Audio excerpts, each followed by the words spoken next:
Shalom. First and foremost, I want to give all praises, honor, and glory to Yahweh, Bahasham, Yahweh Shai, Bahasham, Bracha Kodash.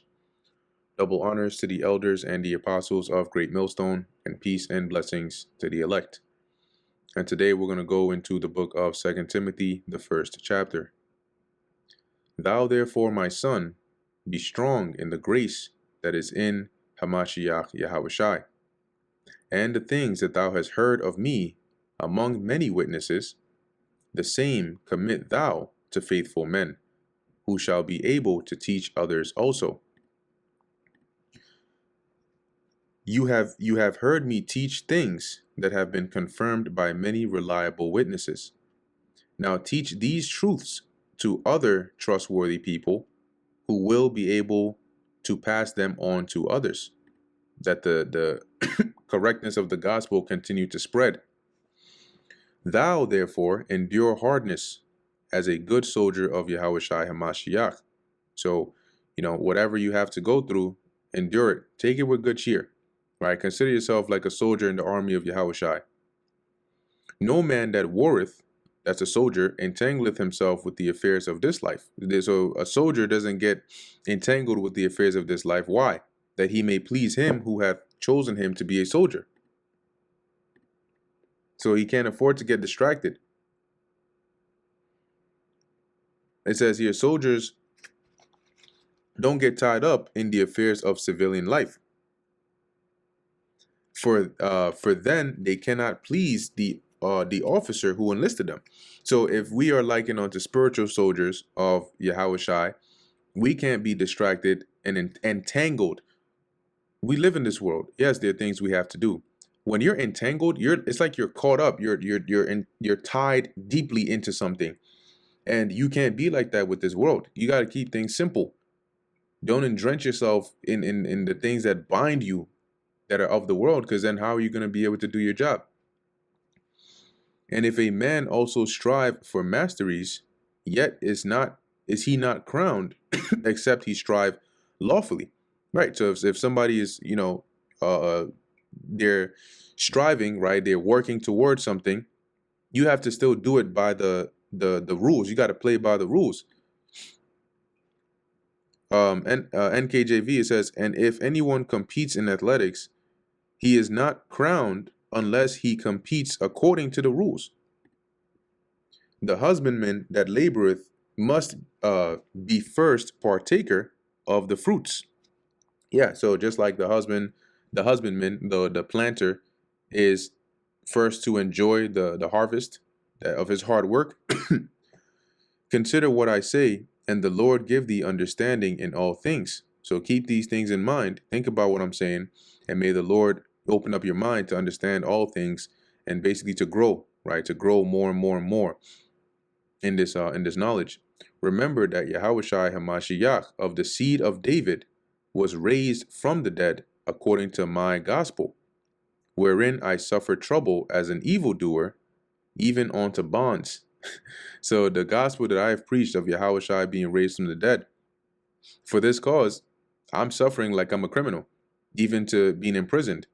But the word of God is not bound. See, you can put me in prison, you can imprison me, but you cannot tie down or stop the spreading of the word of the Lord.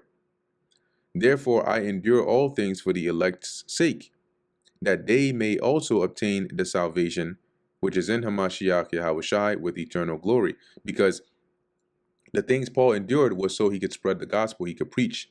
And that was for the elect's sake, because in him preaching it, they could then hear it. And in them hearing it, they could obtain the salvation which is in Yahweh Shai.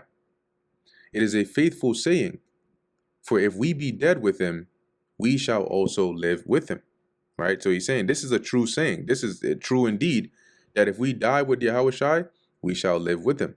Right? If we share in his suffering, if we put off that old man and we live in the newness of life, then when Yahweh Shai actually comes back, going into verse 12, if we suffer, we shall also reign with him. If we deny him, he also will deny us. See, that is very straightforward. Yahweh Shai died on the cross, he was raised up. The old man of our old man was died on the cross with Yahweh Shai, and the new man in us was raised up with him unto righteousness. We suffer things for Yahweh Shai, so guess what? When he reigns, we'll reign. But if you deny him, then he'll deny you. If we believe not, yet he abideth faithful, he cannot deny himself. Because if you don't believe in Yahweh Shai, or you don't believe the things about Yahweh Shai, he's still gonna what is he supposed to do? Not believe the truth about himself? If you don't believe Yahweh Shai is the Son of God, he's still gonna know and believe that, because he can't deny that he is the Son of God, because he is the Son of God. Right? If you don't believe in him and his power and the ability to deliver you, does that mean that he will not believe the same? Does that mean he automatically loses that authority and ability? No. You can deny the Lord, but he can't deny himself. Of these things, put them in remembrance. Okay, this is the believers, charging them before the Lord that they strive not about words to no profit, but to the subverting of the hearers. See, so charge them, remind them, not to get into, these back and forths and these arguments that are useless. And really, if you're not careful, you could say something that can ruin, or throw off the faith of somebody who's listening. But rather study to show thyself approved unto God, a workman that needeth not to be ashamed, right? Rightly dividing the word of truth. So study, learn, understand the scriptures, understand what you're involved in, because you're a workman, but you want to be one that's confident in teaching the truth, that you are correctly dividing the word of truth. You're not, winging it. You're not telling lies. You're not teaching false doctrines, but you are correctly and directly teaching the word of the truth. Let's go into that word dividing. Let's see what we have here. Rightly dividing. It says here, to proceed on straight paths, hold on a straight course, doing right, to make straight and smooth, to handle aright, to teach the truth directly and correctly. See?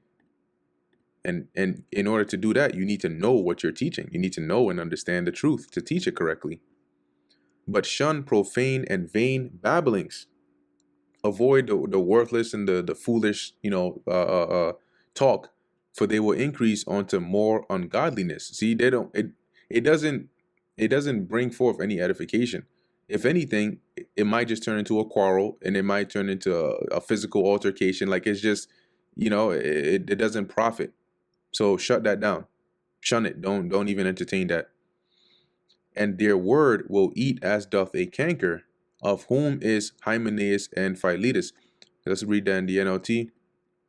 It says, this kind of talk spreads like cancer, as in the case of Hymenaeus and Philetus, who concerning the truth have erred, saying that the resurrection is past already. So they bugged out. They basically deviated from the truth and started to teach some wayward doctrine. Then they were teaching there that the resurrection has passed already, and overthrow the faith of some. Right? That is the time that the believers were looking forward to, that Yahweh Shai will come back for them. These guys were teaching that, that's already passed. That's already occurred. It says here, they have left the path of truth, claiming that the resurrection of the dead has already occurred. In this way, they have turned some people away from the faith. Nevertheless, the foundation of God standeth sure, having this seal. So, yes, you're going to have cases like this, but regardless, God's truth, right? The foundation is still standing firm. And it has this seal: the Lord knoweth them that are his.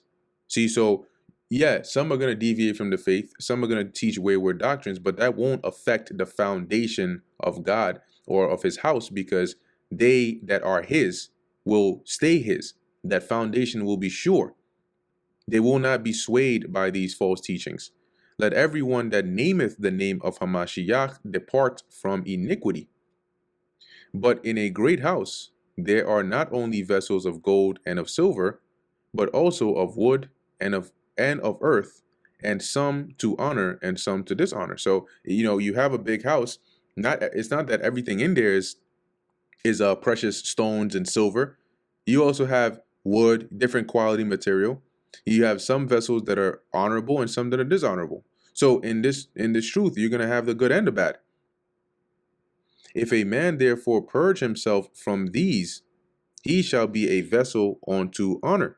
Right. So if you keep yourself pure, you're gonna be an honorable vessel, sanctified, cleaned, and made and meet for the master's use. So the Lord is gonna use you.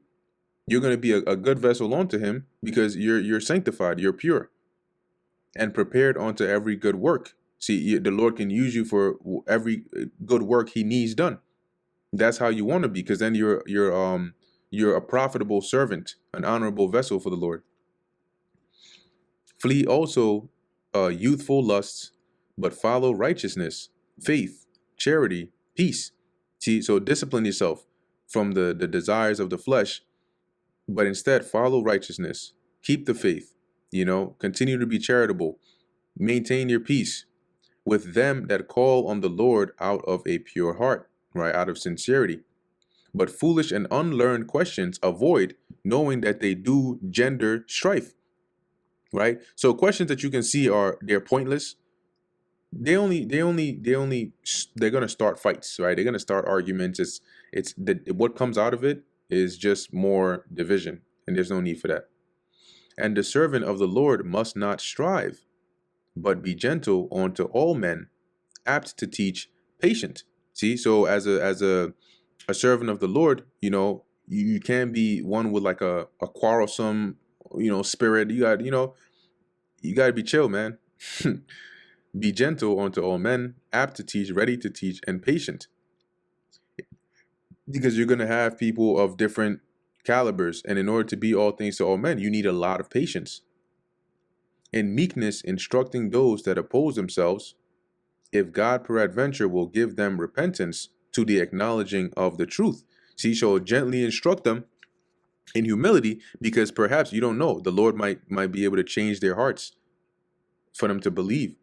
Not everybody that disagrees is a scoffer. Okay, there may be some that disagree or they just don't understand, and you got to bear along with them. And that they may recover themselves out of the snare of the devil. See? So there's a chance that some would hear, they may not hear it or receive it at first, but the Lord might open up their minds to recover them out of the snare of the devil, who have taken them captive at his will. See, the Lord will open up their minds, and the snare is that they're trapped in the cycle of living after the flesh, the vanity of the mind. But coming under the obedience of Yahushua is being able to break free from that snare by which you've been held captive by the devil. And that brings us to the end of the book of 2 Timothy, the 2nd chapter. Lord willing, that was edifying to the elect. In closing, I want to give all praises, honor, and glory to Yahweh, Bahasham, Yahushai, Bahasham, Racha Kodash. And until next time, Shalom.